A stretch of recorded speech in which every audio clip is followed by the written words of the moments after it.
Naks! Iba talaga guys, yung mga binibitawang salita at word of wisdom ng mga taong re-electionist. Talaga nga namang mapapansin nyo guys, kitang-kita na talagang sila ay nagpapakabait na. Naks! Magic! O, tingnan nyo itong si Bato guys. Ano yung sabi? Alam nyo naman diba guys na merong warrant of arrest sa Senado, itong si Kibuloy, meron warrant of arrest doon sa Kamara. At meron ding warrant of arrest recently nung April 3 doon sa Davao. Bali yung 5 niyang kasama, 'di ba?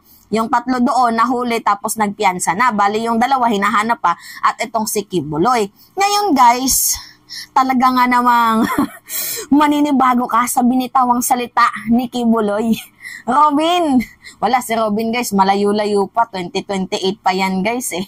2028 pa yan. Bago magpakabait, ngayon nang tatarantado lang muna. Itong si Bato, kailangan na talagang magpakabait kasi re-electionist ba? So ngayon guys, ito yung kanyang sabi. Meron pong payo itong si Bato dito kay Kibuloy. Sabi niya, dapat makinig ka sa akin, Kibuloy. Advance na daw siyang mag-isip. Sabi ni Bato de la Rosa, advance na daw siyang mag-isip. Yung mga kaso mo na yan, naka-file na yan. Yan yung sabi ni Bato de la Rosa dito kay Kibuloy. Ang advice niya na lang is harapin, magpakita siya doon sa mga kaso na nakabinbin doon sa kanya. Yan po guys yung yung advice ni Ronald Bato de la Rosa dito kay Kibuloy. Kasi guys, ganito yung yung gustong i-portray na message ni Bato de la Rosa. Kahit anong gawin mong pagtatago sa pinaka-safest ka man na lugar, hindi pa rin mababago na ikaw ay merong kaso. Gusto mo ba yon? Forever ka na lang magtatago? So, ang aking advice lang sa'yo, munting kaibigan, magpakita ka na. Harapin mo na ang kaso mo. Kasi naka-file na yan, wala na tayong magagawa dyan. Wow nga naman talaga.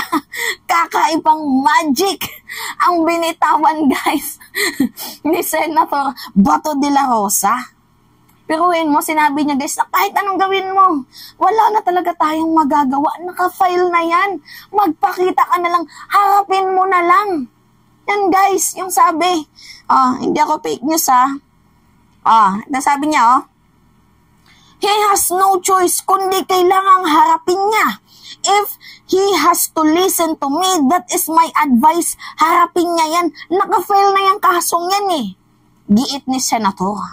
Aniya, kahit magtago pa si Kibuloy sa pinakaligtas na lugar, hindi pa rin niya matatakasan ang pag-uusig ng batas. Tama! May tama si Bato. Ngayon lang to Nagkaroon din ng tama itong si Bato. Kailan kaya magkakaroon guys ng tama itong si Robin? Kasi guys, yung kanyang pagiging number 1 senador, isa po talaga yun guys sa pinakamaling history na nangyari sa bansang Pilipinas. Mantakin nyo, nanalo pa yung pinakabobo. Shit! So ngayon guys, ito pa yung sabi ni Bato. Sakit nito, yung nanggaling pa mismo sa kaibigan mo. Kasi wala na ding choice itong si Bato. Lahat, dinaan na sa due process itong si Kibuloy. Diba? Una, pinasabpina. Delay pa nga yung sabpina kasi hindi pinirmahan ni Zubiri, diba?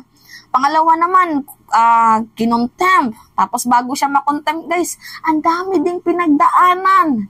Diba? May show cause order pa.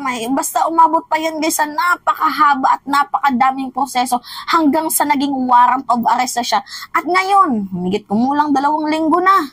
Since nung nilabas ang warrant of arrest, no show pa din itong si Kibuloy. Kasi nga, itong ating sergeant at arms, diba? Na pinili ni Kibuloy ay ni Bato de la Rosa. Talaga nga naman, wala pa din daw guys kinikilos according sa PNP ng Davao.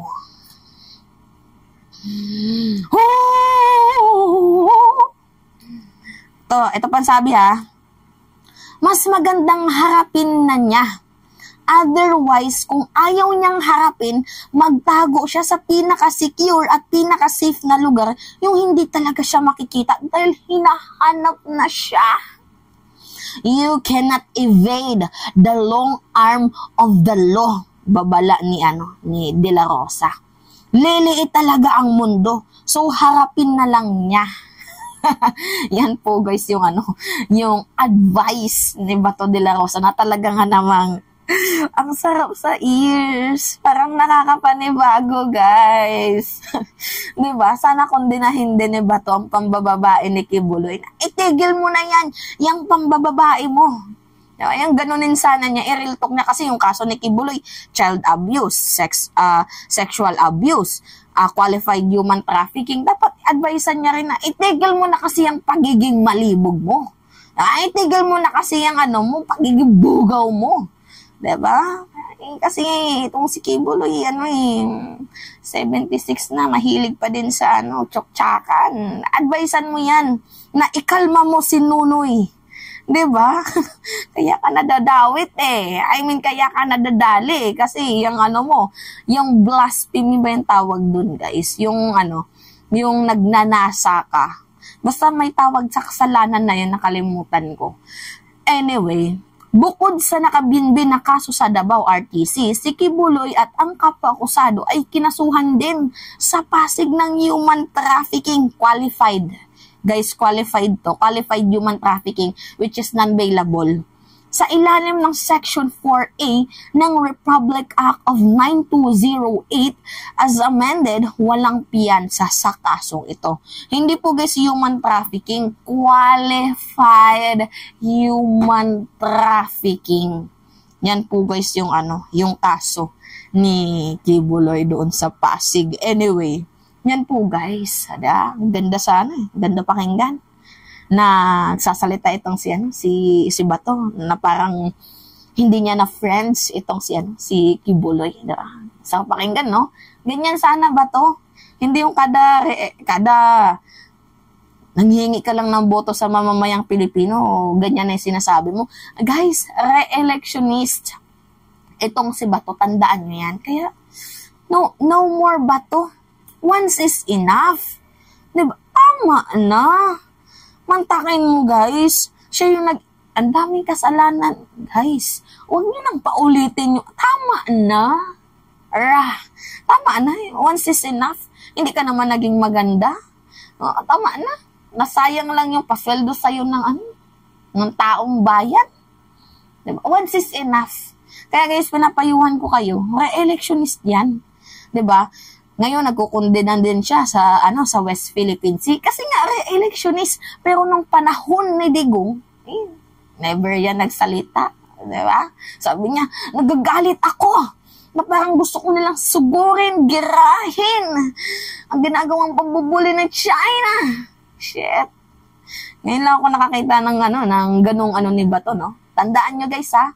Leader yan ng PDP laban. Itong si Bongo, si Tolentino, si Bato. Naku guys, yung mga DDS, papasukin nyo sa 19 Congress. Naku. Isip-isip guys. Isip-isip din tayo. Kasi kung papapasukin nyo, itong si Bato, pag nakapasok na yan, 6 na taon na naman tayo niyan 6 na taon na naman tayong aanuhin nila. Diba? Papasakitin ng ating ulo. Sayang yung pinapasweldo ng taong bayan sa mga taong to. Anyway, yun lamang ho guys. So that's me again, si Mima Alicia, yung nagbabalik ulit para sa ating panibagong video.